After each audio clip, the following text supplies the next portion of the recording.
Hi guys नमस्कार जोहार explore with Subrat रे समस्त स्वागत फ्रेंड्स। आज जिमा गोटे कार वाश शोरूम जेनटा कि नुआ खुलीचे आमर संबलपुर रे आउ इटा अच्छे आमर एक्जाक्टली फाटक रु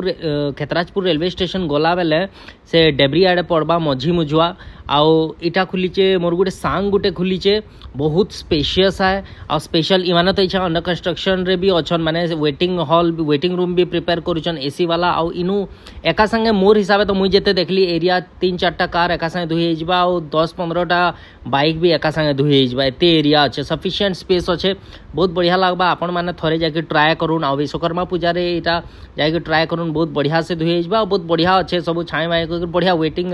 लाग भी बढ़िया एरिया अच्छे बहुत बढ़िया लगवा। मुई भी मोर कार धुआली मते बहुत अफोर्डेबल लगला 320 टଙ୍କା भीतर बाहर फोम रे वॉश सबू करी कुरा कर दे देले कार रो आउ बाइक रो तो रेट भी बहुत बढ़िया थिबा मुई नाई पचनी आउ देखो एटा मोर बाइक धुईबा लई जाइथिली केते बढ़िया से धुई देले बहुत पर्छा कर बहुत केयरिंग करी बेले थरे जाई करी ट्राई करो आउ विश्वकर्मा पूजा लगी समस्त को हार्दिक शुभकामना happy Vishwakarma Puja thank you.